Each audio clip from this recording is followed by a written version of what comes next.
പേര് പറ. ഇതാണ് സോളാർ പവർ. സോളാർ പവർ എന്നത് ഒരു കേന്ദ്രീകൃത സൗരോർജ്ജ സംവിധാനമാണ്. നിരവധി ഹീലിയോസ്റ്റേറ്റ് കണ്ണാടികൾ സൂര്യപ്രകാശം ഒരിടത്ത് കേന്ദ്രീകരിച്ച് ടവറിന്റെ മുകളിൽ സ്ഥാപിച്ചിരിക്കുന്ന റിസീവറിലേക്ക് എത്തിക്കുന്നു. ഇതാണ് ഹീലിയോസ്റ്റേറ്റ് കണ്ണാടികൾ. ഇത് ട്രാക്കിംഗ് മിറേഴ്സ് ആണ്. സൂര്യനെ പിന്തുടർന്ന് സൂര്യപ്രകാശം തിരിച്ചു വരും. ഇതാണ് റിസീവർ. ഹീലിയോസ്റ്റേറ്റ് തിരിച്ചുള്ള സൂര്യപ്രകാശത്തെ ഏറ്റുവാങ്ങി മോൾട്ടൺ സോൾ ചൂടാക്കുന്നു. ഇതാണ് കോൾഡ് സോൾ ടാങ്ക്. ഈ കോൾഡ് സോൾ ടാങ്കിലാണ് നമ്മൾ മോൾട്ടൺ സോൾട്ട് സ്റ്റോർ ചെയ്തത്.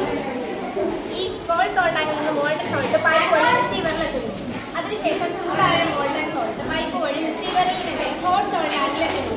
അതിനുശേഷം അവിടെ നിന്ന് സ്റ്റീം ജനറേറ്ററിലേക്ക് എത്തുന്നു. വാട്ടർ ടാങ്കിൽ നിന്ന് കുറച്ച് വെള്ളവും സ്റ്റീം ജനറേറ്ററിൽ എത്തുന്നു.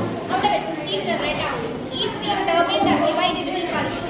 ഇത് ഒരുപാട് സ്ഥലങ്ങളിൽ ഉപയോഗിക്കുന്നു. ഉദാഹരണത്തിന് Ivanpah solar power tower in America, PS20 plant in Spain. ഇതിന്റെ ഉപയോഗങ്ങൾ എന്ന് പറയുമ്പോൾ ഇത് റിന്യൂവബിൾ ആണ്. രാത്രി പോലും വൈദ്യുതി ഉൽപ്പാദിപ്പിക്കാൻ കഴിയും. മലിനീകരണ കുറവാണ്. വലിയ തോതിൽ വൈദ്യുതി ഉൽപ്പാദിപ്പിക്കാൻ സാധ്യമാണ്. നമ്മൾ ഈ ഹോട്ട് സോൾ ടാങ്കിൽ വെക്കുന്ന മോൾട്ടൺ സോൾട്ട് രാത്രി സമയങ്ങളിൽ നമുക്ക് വൈദ്യുതി ഉൽപ്പാദിപ്പിക്കാൻ സഹായിക്കും. ഇത് ചൂടായി തന്നെ ഇരിക്കും.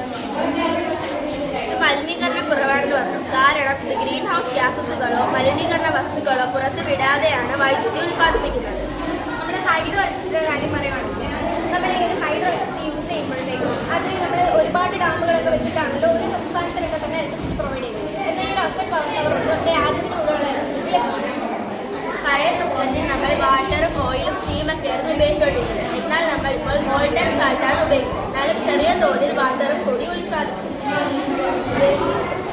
നമ്മൾ ഈ മോൾട്ടൺ സോൾട്ടിൽ 60% സോഡിയം നൈട്രേറ്റും 40% പൊട്ടാസ്യം നൈട്രേറ്റും അടങ്ങിയിട്ടുണ്ട്.